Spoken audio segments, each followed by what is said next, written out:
Hello dears. അപ്പോൾ ഇന്ന് തുടക്കത്തിൽ തന്നെ പുതിയൊരാളെ കാണിച്ചുകൊണ്ട് തന്നെ ആവാലേ വീഡിയോ. അപ്പോൾ ഇയാൾ നമുക്ക് വീട്ടിലേക്ക് കറിക്ക് മീൻ വാങ്ങിച്ചപ്പോൾ അതിൽ കൂടി ഉണ്ടായിരുന്നതാണ് കേട്ടോ. ആവോലിയാണ്. അപ്പോൾ ഇത് ഒരെണ്ണം മാത്രമേ ഉണ്ടായിരുന്നുള്ളൂ. അപ്പോൾ നമുക്ക് ഇവനെ അങ്ങോട്ട് പൊള്ളിച്ചെടുക്കാമെന്നാണ് വിചാരിക്കുന്നത്. വെറുതെ പൊള്ളിക്കലല്ല, വാഴലയിൽ വാട്ടി പൊതിഞ്ഞ് പൊള്ളിക്കുന്നതാണ്. അപ്പോൾ നമുക്കിത് എങ്ങനെ ചെയ്യണമെന്ന് നോക്കാം അല്ലേ. അപ്പോൾ ഞാൻ ഇതിനെ ഒന്ന് മാരിനേറ്റ് ചെയ്യാനായിട്ട് 1 ടീസ്പൂൺ വീതം സാധാരണ എരിവുള്ള മുളക് പൊടിയും പിന്നെ കാശ്മീരി ചില്ലി പൗഡറും ചേർത്ത് കൊടുത്തിട്ടുണ്ട്. പിന്നെ 1/4 ടീസ്പൂൺ മഞ്ഞൾപ്പൊടിയും ആവശ്യത്തിന് ഉപ്പും.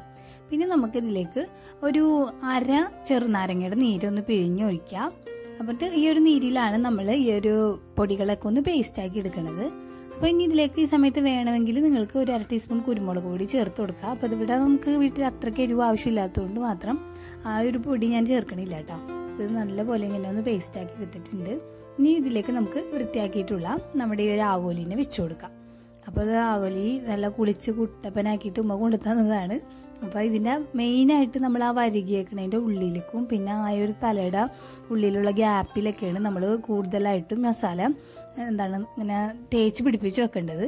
പുറമേക്കൊക്കെ ഇനി വീണ്ടും നമ്മൾ പൊള്ളിക്കണേ മുമ്പായിട്ട് വഴറ്റിയ മസാലയൊക്കെ ചേർത്ത് കൊടുക്കണോണ്ട് വലിയ കുഴപ്പമുണ്ടാവില്ല. പക്ഷെ ഉള്ളിലൊക്കെ നന്നായിട്ട് ഈ ഒരു സമയത്ത് തന്നെ മസാല തേച്ച് പിടിപ്പിക്കണം. അപ്പോൾ ഇതുപോലെ അതിൻ്റെ ആ ചെകിളയുടെ ഒക്കെ ഉള്ളിലും ആ തലയൊക്കെ നമ്മൾ മുറിച്ച് കളഞ്ഞ ഒരു ഗ്യാപ്പിലൊക്കെ നല്ലപോലെ മസാല അങ്ങോട്ട് നമ്മൾ തേച്ച് പിടിപ്പിച്ച് കൊടുക്കുക. ഇനി ഇതൊരു അരമണിക്കൂറെങ്കിലും റെസ്റ്റ് ചെയ്യാൻ വെക്കണം. 1 മണിക്കൂർ വെച്ചാൽ അത്രയും നല്ലത്.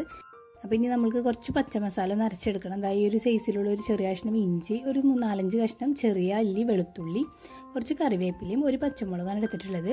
എരിവ് കൂടുതൽ വേണമെങ്കിൽ നിങ്ങൾക്ക് ഇത് 2 പച്ചമുളക് വരെയൊക്കെ എടുക്കാം കേട്ടോ.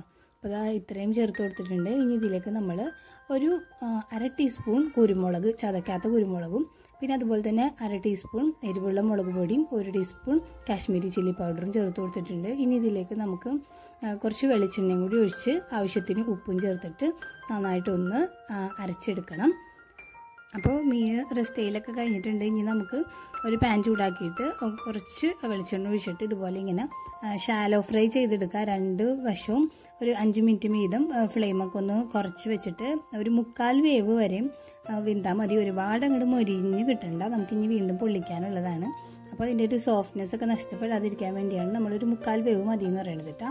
അപ്പോൾ 5 മിനിറ്റിന് ശേഷം ഇതിൻ്റെ സൈഡ് വീണ്ടും അങ്ങോട്ട് മറിച്ചിടുകയാണ്. അപ്പോൾ ഇത് അത്യാവശ്യം കുറച്ച് സൈസുള്ള മീനായതുകൊണ്ട് മറിച്ചിടാനൊക്കെ ഞാൻ കുറച്ച് കഷ്ടപ്പെട്ടിട്ടാണ്.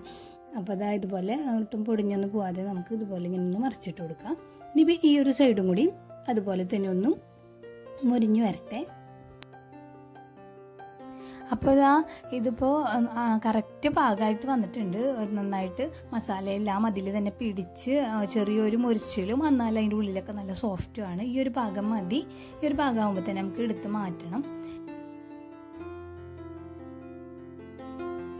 ഇത്രയും മതി. കൂടുതൽ നന്നാവട്ടെ എന്ന് വിചാരിച്ച് ഒരുപാട് നേരം കൂടി ഇട്ട് മുറിച്ച് കഴിഞ്ഞിട്ടുണ്ടെങ്കിൽ നമ്മുടെ മീൻ പൊള്ളിച്ചത് ഒട്ടും നന്നാവില്ല കേട്ടോ. ഇനിയിപ്പോൾ അതേ വെളിച്ചെണ്ണയിലേക്ക് തന്നെ നമ്മൾ ചുവന്നുള്ളിയാണ് ഇട്ട് കൊടുത്തിട്ടുള്ളത്. അപ്പോൾ ചുവന്നുള്ളി നിങ്ങൾക്ക് ഈ ഒരു മീനിൻ്റെ അളവിനാണെങ്കിൽ ഒരു 10-20 അല്ലി അല്ലെങ്കിൽ 25 അല്ലിയോളം വലിയ ചുവന്നുള്ളി ആണെങ്കിൽ ചേർത്ത് കൊടുത്താൽ മതി. അപ്പം എൻ്റെ കയ്യിൽ അത്ര ഇല്ലാത്തതുകൊണ്ട് ഞാൻ ഇതൊന്ന് സോഫ്റ്റായി വരുമ്പോൾ ഇതിലേക്ക് ഒരു മീഡിയം സൈസ് സവാള ഇതുപോലെ ഒന്ന് ചെറുതാക്കി അരിഞ്ഞതും കൂടി ഇട്ട് കൊടുക്കുന്നുണ്ട്. അപ്പോൾ ഇതും കൂടി ഇട്ടിട്ട് നന്നായിട്ട് വഴറ്റിയെടുക്കാം. മീൻ പൊള്ളിച്ചതെന്നൊക്കെ പറയുമ്പോൾ നമ്മൾ എന്തായാലും വെളിച്ചെണ്ണയിൽ തന്നെ ചെയ്യാൻ ശ്രമിക്കണം കേട്ടോ. എങ്കിൽ മാത്രമേ നമുക്ക് ആ ഒരു ഒതൻറ്റിക് ആയിട്ടുള്ളൊരു ടേസ്റ്റ് കിട്ടുള്ളൂ. ഇനി ഇത് അത്യാവശ്യം നന്നായിട്ടൊന്ന് വഴന്ന് വരണം. അപ്പോൾ നമുക്ക് ഇതുപോലെ ഇങ്ങനെ ഒന്നൊരു സ്പൂണൊക്കെ വെച്ച് ഇങ്ങനെ കുത്തി കുത്തി കൊടുക്കുകയാണെങ്കിൽ ആ ഉള്ളിയൊക്കെ പെട്ടെന്നൊന്ന് ഉടഞ്ഞ് കിട്ടും. അതല്ലാന്നുണ്ടെങ്കിൽ നമ്മൾ വഴറ്റണേന് മുമ്പായിട്ട് ഉള്ളിനെയൊക്കെ ഒന്ന് 2-3 ഒക്കെ കഷ്ണങ്ങളായിട്ട് പൊളിച്ചതിന് ശേഷം ഇടുകയാണെങ്കിൽ പെട്ടെന്ന് വഴന്ന് കിട്ടും കേട്ടോ. അപ്പോൾ ഇതുപോലെ ഒരു പാകമായപ്പോൾ നമ്മൾ നേരത്തെ അരച്ച് വെച്ചിട്ടുണ്ടായിരുന്ന ആ ഒരു പേസ്റ്റ് ഇതിലേക്ക് ചേർത്ത് കൊടുക്കുകയാണ്. ഇനിയിപ്പോൾ ഈ ഒരു പേസ്റ്റ് അതിൻ്റെ ഒരു പച്ചമണം മാറുന്ന വരെ നമ്മൾ ഇതൊന്ന് ഇങ്ങനെ വഴറ്റി കൊടുക്കണം. അപ്പോൾ അത് ആ ഒരു ജാറിലൊക്കെ ഉണ്ടായിരുന്ന പേസ്റ്റ് 1-2 ടേബിൾ സ്പൂൺ വെള്ളം അതിൽ കൂടരുതിട്ടാ. അത്രയും വെള്ളം ഒഴിച്ച് ഒന്ന് കഴുകി അതിലേക്ക് ഒഴിച്ചിട്ടുണ്ട്. അത് ഒരുപാട് വെള്ളമൊന്നും ഒഴിക്കരുത്. ഇതുപോലെ നല്ല ഡ്രൈ ആക്കി എടുക്കാനുള്ളതാണ്. അപ്പോൾ ഇതുപോലെ നമ്മൾ നന്നായിട്ട് വഴറ്റി മൂപ്പിച്ച് എടുക്കണം. ആ ഒരു പച്ചമണം ഒട്ടും തന്നെ ഇല്ലാതെ എല്ലാം കൂടി നന്നായിട്ട് വഴന്നു വന്നപ്പോൾ ഇതിലേക്ക് ഒരു 2 ചെറിയ തക്കാളി ചെറുതാക്കി അരിഞ്ഞത് ഇട്ട് കൊടുത്തിട്ടുണ്ട്. വലുതാണെങ്കിൽ ഒരെണ്ണത്തിൻ്റെ ആവശ്യമുള്ളൂ. ഇനിയിപ്പോൾ നമുക്ക് ഇതും കൂടി നന്നായിട്ട് ഇതിലേക്കൊന്ന് ഉടഞ്ഞ് ചേരണ പാകത്തിന് നമുക്ക് ഉടച്ച് വഴറ്റിയെടുക്കണം. അപ്പോൾ ഈ ഒരു സമയത്ത് നമുക്ക് ഉപ്പൊക്കെ കുറവുണ്ടെങ്കിൽ ഒന്ന് ചേർത്ത് കൊടുക്കാം. അപ്പോൾ നമ്മൾ നേരത്തെ പേസ്റ്റിൽ ചേർത്തതാണ്, അത് പോരാണ്ട് ഉണ്ടെന്നുണ്ടെങ്കിൽ ഇപ്പോൾ കുറച്ചും കൂടി ചേർത്ത് കൊടുക്കാം. അപ്പോൾ ഈ ഒരു സമയത്ത് കുറച്ച് ഉപ്പ് ചേർക്കണതുകൊണ്ട് തന്നെ നമ്മുടെ തക്കാളി ഉടഞ്ഞ് വരാനായിട്ട് എളുപ്പമായിരിക്കും. അപ്പോൾ അതാ ഇതുപോലെ നല്ല പേസ്റ്റാക്കി എടുത്തിട്ടുണ്ട്. അപ്പോൾ ഇതിൽ നമ്മൾ മാക്സിമം ഇതുപോലെ ഉടച്ച് നല്ല പേസ്റ്റാക്കി വെക്കാൻ ശ്രമിക്കാം കേട്ടോ. അപ്പോൾ എങ്കിൽ മാത്രമേ പൊള്ളിക്കുമ്പോൾ ആ ഒരു എല്ലാ ടേസ്റ്റും കൂടി ആ മീനുമ്പോൾ ശരിക്കും പേസ്റ്റ് പോലെ പിടിച്ചിരിക്കുള്ളൂ. അപ്പോൾ അതാ ഇതുപോലെ നമ്മൾ പറ്റുന്ന പോലെയൊക്കെ ഇത് വെച്ച് ഇങ്ങനെ ഉടച്ചുടച്ച് നല്ല ഒരു പേസ്റ്റ് ഗ്രേവി ആക്കി എടുത്തിട്ടുണ്ട്. ഇതുപോലെ തന്നെ ഡ്രൈ ആയിരിക്കണം കേട്ടോ, ഒരുപാട് ഇങ്ങനെ ചാറ് പോലെ ഒന്നും ആവരുത്. അപ്പോൾ ഇത്രയേ ഉള്ളൂ, നമ്മുടെ ഒരു പേസ്റ്റ് റെഡി ആയിട്ടുണ്ട്. ഇനി വേണമെങ്കിൽ കുറച്ചും കൂടി കറിവേപ്പില നിങ്ങൾക്ക് ഇതിൽ കൂടി ചേർത്ത് കൊടുക്കണമെങ്കിൽ ഫ്രഷ് ആയിട്ടുള്ള കുറച്ച് കറിവേപ്പിലയും കൂടി ചേർത്ത് കൊടുക്കാം. ഇനി നമ്മുടെ ഈ ഗ്രേവി കുറച്ച് സമയം ഇരുന്നൊന്ന് ചെറുതായിട്ടൊന്ന് ചൂടാറട്ടെ. അപ്പോൾ ആ സമയം കൊണ്ട് നമുക്ക് വാഴലയൊക്കെ റെഡിയാക്കാം. അപ്പോൾ അതായത് ഇതുപോലെ ഒരു വാഴല എടുത്തിട്ടുണ്ട്. അതിൻ്റെ നടുവിലായിട്ട് നമ്മൾ ചെറിയൊരു പീസും കൂടി വെക്കുന്നുണ്ട് കേട്ടോ. അതെന്തിനാണെന്ന് വെച്ചാൽ നമ്മൾ പൊതിഞ്ഞ് വരുമ്പോൾ താഴ്ഭാഗത്ത് അല്ലെങ്കിൽ ഒരൊറ്റ ലെയർ ഉണ്ടാവുള്ളൂ ഇലയുടേത്. അപ്പോൾ ആ ഒരു വശം കരിഞ്ഞു പോകാതിരിക്കാനാണ് നടുവിൽ മാത്രം ഇതുപോലെ ഒരു പീസ് വെക്കണത്. ഇനിയിപ്പോൾ നമ്മൾ ആ ഒരു ഗ്രേവിയുടെ പകുതി എടുത്തിട്ട് താഴ്ഭാഗത്ത് ഒരു ലെയർ ഉണ്ടാക്കി കൊടുക്കുകയാണ്. ഇനിയിപ്പോൾ ഈ ലെയറിൻ്റെ മുകളിലോട്ട് നമ്മൾ നേരത്തെ റെഡിയാക്കി വെച്ചിട്ടുള്ള ആ ഒരു മീൻ പൊരിച്ചത് വെക്കുകയാണ്. ഇനിയിപ്പോൾ ഇതിൻ്റെ മുകളിലേക്ക് ബാക്കിയുള്ള ഗ്രേവിയും കൂടി ഇട്ട് കൊടുക്കാം. ഇത് നോക്കിക്കൊണ്ട് വോയിസ് ഓവർ കൊടുക്കുമ്പോൾ തന്നെ എൻ്റെ വായിൽ ഇപ്പോഴും വെള്ളം വരുന്നത്. അത്രയ്ക്ക് ടേസ്റ്റാണ് കേട്ടോ. ഇതുപോലെ ചെയ്യാത്തവരുണ്ടെങ്കിൽ ഒരിക്കലെങ്കിലും ഇത് കഴിച്ചിരിക്കേണ്ട ടേസ്റ്റാണ്. മീൻ ഇഷ്ടമുള്ളവർക്ക് എന്തായാലും ഇത് ഇഷ്ടപ്പെടും. അപ്പോൾ ആവോലി തന്നെ വേണമെന്നില്ല, അയലയോ കരിമീനോ അങ്ങനെ കുറച്ച് മാംസമുള്ള എന്ത് മീൻ വെച്ചിട്ടാണെങ്കിലും നമുക്ക് ഇതേപോലെ ചെയ്താൽ നല്ല ടേസ്റ്റ് ആയിരിക്കും. അപ്പോൾ അത് ഇതുപോലെ നന്നായിട്ട് ഒരു ഗ്യാപ്പൊന്നും ഇല്ലാതെ എല്ലായിടത്തേക്കും ഈ ഗ്രേവി നന്നായിട്ട് പരത്തി ഇതുപോലെ നല്ലൊരു ഷേപ്പാക്കി എടുക്കണം. അപ്പോൾ ഇതുപോലെ ആക്കിയതിന് ശേഷം നമുക്ക് ഇതിൻ്റെ മുകളിലേക്ക് കുറച്ച് തക്കാളിയും അതുപോലെ തന്നെ പച്ചമുളകും വെച്ച് കൊടുക്കാം. അപ്പോൾ ഇത് നമ്മൾ പൊള്ളിച്ച് കഴിഞ്ഞ് കഴിയുമ്പോൾ കാണാനും ഒരു ഭംഗിയാണ്, അതുപോലെ തന്നെ നമുക്ക് അതിൻ്റെ ഒപ്പം എടുത്ത് കഴിക്കാനും നല്ലതാണ് കേട്ടോ. അപ്പോൾ ഒരു പച്ചമുളകിൻ്റെ കഷ്ണമൊക്കെ ഇങ്ങനെ വെക്കുമ്പോൾ എരിവ് കൂടുതൽ വേണ്ടവർക്ക് അതും കൂടി കൂട്ടി കഴിച്ചാൽ മതി. അപ്പോൾ അതാ ഇത്രേ ഉള്ളൂ നമ്മുടെ പരിപാടി. ഇനിയിപ്പോൾ നേരെ പൊള്ളിക്കാൻ പോവുകയാണ്. അപ്പോൾ നമ്മൾ കഴിഞ്ഞു പോയ കപ്പ വീഡിയോയിലത്തെ പോലെ തന്നെ ഞാൻ ഇതിലും മടക്കണേ മുന്നിൽ വെക്കാൻ മറന്നു വിട്ടു. അപ്പോൾ രണ്ടാമത് തുറന്നിട്ടാണ് തക്കാളിക്ക് വെച്ചത്.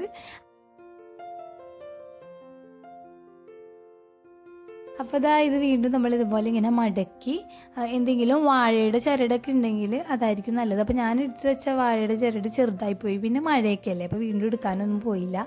ഞാനപ്പോൾ ചെയ്തത് ഓലയില്ലേ, നമ്മുടെ പച്ച ഓലയുടെ വള്ളി വെച്ചിട്ടാണ് പിന്നെ കെട്ടിയതിട്ടാ.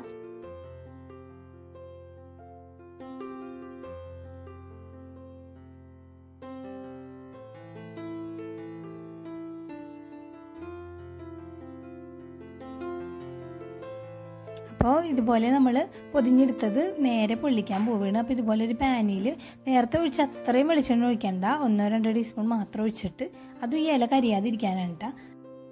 ഇനി നമുക്ക് ഫ്ലെയിമൊക്കെ ഏറ്റവും കുറവിൽ വെച്ചിട്ട് ഇതിങ്ങനെ ഓരോ വശവും പൊള്ളിച്ചെടുക്കണം. അപ്പോൾ ആദ്യത്തെ വശം നമുക്ക് ഒരു 10 മിനിറ്റ് വെച്ചിട്ടുണ്ട്. അപ്പോൾ ഈ വശം കരിഞ്ഞു പോകാതിരിക്കാനാണ് നമ്മൾ ആദ്യം തന്നെ അതിൻ്റെ ഉള്ളിൽ ഒരു ചെറിയ പീസ് ഇട്ടത് കേട്ടോ, വാഴല. ഇനി ഒരു 10 മിനിറ്റ് ആയിട്ടുണ്ട്. അപ്പോൾ കണ്ടില്ലേ, ഈ ഒരു വശം നന്നായിട്ട് ശരിയായി വന്നിട്ടുണ്ട്. അപ്പോൾ നമ്മൾ അടുത്ത വശം ഇതുപോലെ തന്നെ ഒരു 10 മിനിറ്റ് വെക്കണം. അപ്പോൾ അതും കഴിഞ്ഞിട്ടുണ്ട്. ഏറ്റവും ഫ്ലെയിം കുറച്ചാണ് നമ്മൾ വെച്ചിരുന്നത്. അപ്പോൾ അങ്ങനെ അതും ഓഫ് ചെയ്ത് ഇനി നമുക്കിത് മാറ്റി വെക്കാം. അപ്പോൾ ഇത് നമുക്ക് ഇനി ഒന്ന് ചൂടോടെ തന്നെ അഴിച്ചു നോക്കണം. അപ്പോൾ ഇപ്പം തന്നെ നല്ലൊരു സ്മെല്ല് വരുന്നുണ്ട് കേട്ടോ. അതിൻ്റെ ഉള്ളിൽ നിന്നൊക്കെ മസാലയിലത്തെ വെളിച്ചെണ്ണയൊക്കെ അങ്ങോട്ട് ഇറങ്ങി ഉള്ളിൽ നിന്ന് തന്നെ ഇങ്ങനെ വെളിച്ചെണ്ണയൊക്കെ വരുന്നത് കാണാൻ പറ്റും. അപ്പോൾ ഇതുപോലെ നല്ല സെറ്റായിട്ടിരിക്കുന്നുണ്ട്. തുറക്കണ സമയത്ത് തന്നെ നല്ല സ്മെല്ലാണ്. അപ്പോൾ ഞങ്ങൾ ഇപ്പം എടുക്കണം എന്ന് വിചാരിച്ചതല്ല, വൈകുന്നേരം സമയമായിട്ടുണ്ട് കേട്ടോ അത് ഷൂട്ട് ചെയ്യുന്ന സമയത്ത്. അപ്പോൾ എന്തായാലും രാത്രി ചോറൊക്കെ തിന്നുമ്പോൾ എടുക്കാമെന്ന് വിചാരിച്ചാണ്. പക്ഷെ തുറന്ന പാടെ എല്ലാവരും മടങ്ങിയിട്ട് വന്നിട്ട് ടേസ്റ്റ് ചെയ്ത് അതിൻ്റെ പകുതി തീർന്നു എന്നുള്ളതാണ് സത്യം. അപ്പോൾ അത്രയ്ക്ക് ടേസ്റ്റി ആയിരുന്നു നമ്മുടെ ഈ മീൻ പൊള്ളിച്ചതെന്ന് പറയണത്. ഒരുപാട് ഇൻഗ്രീഡിയൻസ് ഒന്നും നമ്മൾ വാരി വലിച്ച് ചേർത്തിട്ടില്ല, പക്ഷേ നല്ലൊരു പെർഫെക്റ്റ് ടേസ്റ്റും കിട്ടുന്നുണ്ട്. അപ്പോൾ എളുപ്പത്തിൽ ഉണ്ടാക്കാൻ പറ്റുന്ന മീൻ പൊള്ളിച്ചതാണിത്. എല്ലാവരും പറ്റുന്നവരൊക്കെ ട്രൈ ചെയ്ത് നോക്കാം. നിങ്ങൾക്ക് എന്തായാലും ഇഷ്ടമാവും എന്നുള്ളത് ഗ്യാരണ്ടിയാണ്. അപ്പോൾ ഇനി കൂടുതലൊന്നും വലിച്ചു നീട്ടണില്ല. പുതിയൊരു വീഡിയോ ആയിട്ട് കാണാം കേട്ടോ. അതുവരേക്കും ബൈ ബൈ.